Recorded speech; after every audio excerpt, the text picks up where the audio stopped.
आज हम भ्रमर गीत सार की पद संख्या 27 की व्याख्या करेंगे।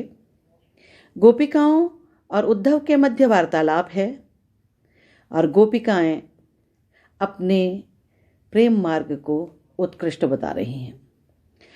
वस्तुतः गोपिकाओं का प्रेम मार्ग भक्ति योग का मार्ग है।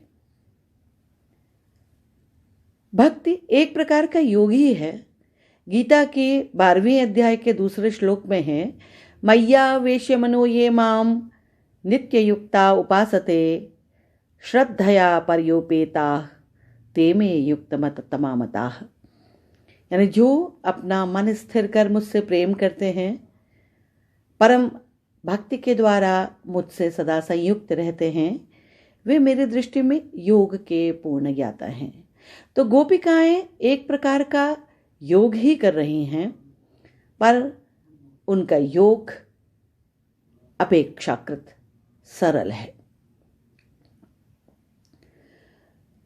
गीता में कृष्ण स्वयं कहते हैं कि निर्गुण निराकार ब्रह्म की उपासना का मार्ग, योग का मार्ग अत्यंत कष्टप्रद है, क्योंकि ये अव्यक्त की उपासना है।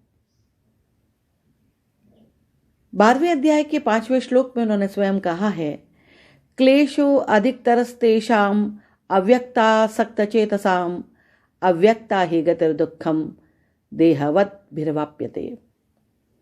अव्यक्त की उपासना में अधिक क्लेश है, अधिक कष्ट है।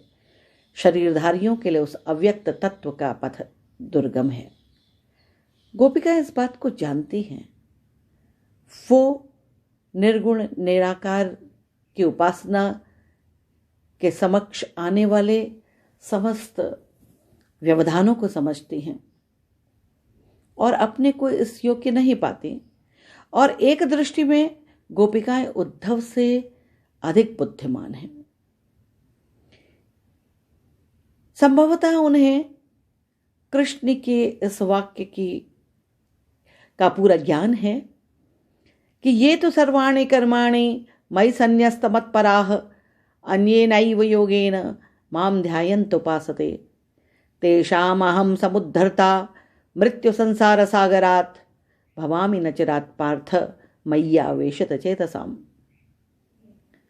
कृष्ण ने स्वयं कहा है, जो मुझसे श्रद्धा रखते हैं और संपूर्ण कर्म मुझ पर अर्पण करते हैं, एकाग्र मन से मेरा चिंतन करते हैं, इस तरह से मुझ में चित्त लगाने वालों को मैं अवश्य ही मृत्यु के सागर से पार उतार देता हूँ। गोपिकाएं इस बात को समझ रही हैं और गोपिकाएं अपने मन, कर्म और वचन तीनों से कृष्णार्पित ही हैं। उनका प्रेम अनन्य है और वो एकाग्र चित्त से केवल और केवल कृष्ण का ध्यान कर रही हैं। इसलिए वह परब्रह्म उन्हें शीघ्र प्राप्य है। अपनी इस बात को बड़ी मजबूती से रखती हुई गोपिकाएं कहती हैं कि हमारे कौन योग व्रत साधे। अरे भाई, हमारे द्वारा इस योग की उपासना कौन करे? वास्तव में हम तो असमर्थ हैं। हमारी स्त्री की प्रकृति बड़ी कोमल है और योग मार्ग अत्यंत जटिल है। इसीलिए गोपिका उद्धव से कहती कि हमारे यहां योग व्रत कौन साधेगा? मृगत्वच भस्म आधार जटा को कोई तने अवराधे। ये जो निर्गुण निराकार ब्रह्म की उपासना का मार्ग है ना, इसमें बहुत बाह्य आडंबर है। मृगत्वच, इसमें शरीर में मृगछाला लपेटना, भस्म यानी भस्म लेपन करना, आधारी एक सन्यासियों के समान दंड को धारण करना और जटाओं को बनाना, इतना कौन, ये हम कोमलांगी स्त्रियों के द्वारा तो संभव हो ही नहीं सकेगा। कोई तने अवराधे, इनका अवलंबन कौन लेगा? इतने झंझट कौन पालेगा? क्योंकि हमारे प्रेम मार्ग में तो इस प्रकार का कोई आडंबर है ही नहीं। यहाँ तो सरल सीधे साधे प्रेम से ईश्वर सहज रूप से मिल जाते हैं। और प्रेम प्रेम ये तो हृदय की वस्तु है। और हे उद्धव, तुम्हारे योग मार्ग में ये बाह्य आडंबर बहुत ज्यादा है। घनानंद ने भी इसीलिए कहा है कि अति सूधो स्नेह को मार्ग है, जहां नेकु सयान पबाक नहीं। बस हमने निश्चल और निर्मल मन से केवल ईश्वर को ध्याया है और ईश्वर हमें सहज प्राप्य है। तो हम ऐसा बंधन क्यों बांधें? जाकी कहूं था नहीं पाइये, अगम अपार अगाधई, गिरधर लाल छबीले मुख पर इते बांध कऊ बांधे। भाई, तुम्हारा निर्गुण निराकार तो क्या है? वो तो बिल्कुल जिसकी थाह नहीं मिलती। ये ऐसा है जो अगम्य है,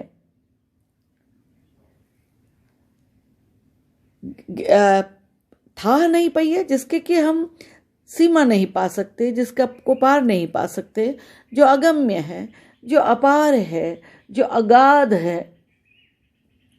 अगम्य यानी इंद्रियों के जो परे है। और ऐसे ईश्वर को हम कहाँ तक अपनाएंगे? क्योंकि हमारे जो उपास्य हैं वो तो गिरधर हैं, गोवर्धन पर्वत को धारण करने वाले सगुण साकार कृष्ण हैं और अत्यंत रूपवान हैं, सौंदर्यवान हैं।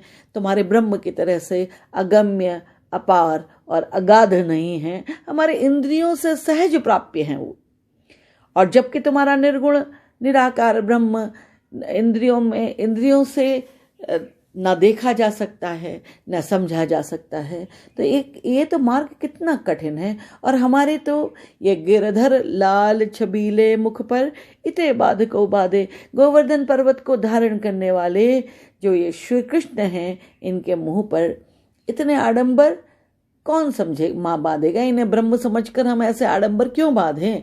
क्योंकि अंततः जो निर्गुण है वही सगुण है। हम इस सत्य को समझ सके हैं और सगुण हमें सहज प्राप्य है। अतः तुम्हारे निर्गुण निराकार ब्रह्म की उपासना कौन करेगा?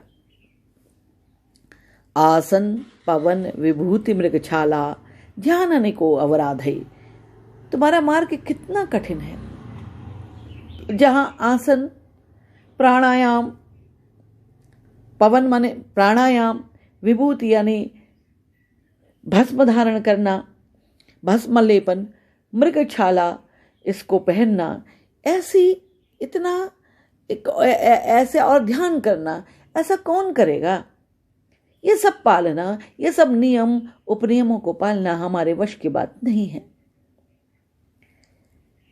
इस तरह से स्पष्ट कर देती हैं गोपिकाएं कि तुम्हारा निर्गुण निराकार ब्रह्म बहुत कठिन है, बहुत दुष्कर है और हम जैसी सरल सीधी गोपिकाओं के लिए तो बिल्कुल भी उपयुक्त नहीं है। और अंततः वह यह कहने से भी नहीं चूकती कि तुम्हारा निर्गुण निराकार ब्रह्म की उपासना एक तरह से व्यर्थ है। इसको उन्होंने अप्रस्तुत प्रशंसा के माध्यम से व्यक्त किया कि सूरदास मानिक परिहरिकें राख गांठी को बांधे। ये बताओ कि माणिक, जो माणिक्य को छोड़कर अपने अंचल में राख की गांठ कौन बांधेगा? माणिक्य एक बहुमूल्य रत्न है और राख एक सामान्य सी वस्तु है, अत्यंत साधारण। तो यहाँ पर इन्होंने भगवत प्रेम को, सगुण साकार को माणिक्य बताया है और निर्गुण की उपासना को राख के समान स्वीकार किया है। तो इस तरह से अप्रस्तुत प्रशंसा के माध्यम से यहाँ पर यह कहना अत्युक्ति न होगी कि सूर भाषा के अद्भुत चितेरे हैं और माणिक्य और राख, इनके माध्यम से, ये माणिक्य और राख के माध्यम से जो अप्रस्तुत है प्रेम तथा योग, उसको प्रस्तुत करते हुए यहाँ पर अप्रस्तुत प्रशंसा अलंकार का प्रयोग किया है। और इस पद से यह भी स्पष्ट हो गया है कि गोपिकाएं बेहद ज्ञानी हैं, उन्होंने सार तत्व को समझा है। और क्योंकि योग का भी अंतिम लक्ष्य एकाग्र चित्त होना है और चित्त वृत्तियों का निरोध ही होना है, जो कि और मन का भटकने को समाप्त करना है। योग का यही लक्ष्य है और अंततः परमात्मा से साक्षात्कार। गोपिकाओं ने भी कृष्ण से अनन्य प्रेम करके अब अपनी समस्त चित्त वृत्तियों का आधान केवल कृष्ण के स्वरूप दर्शन के लिए या कृष्ण के ध्यान में निमग्न होने के लिए किया है। तो उनका मन तो स्वतः ही एकाग्र चित्त है और वो एक तरह से इस सगुण मार्ग में चलते हुए अत्यंत सरलता पूर्वक उसी स्थिति तक पहुंच गई हैं जिस स्थिति तक पहुंचने में उद्धव को अनेक साधना संबंधी कठिनाइयों का अनुभव करना पड़ा है।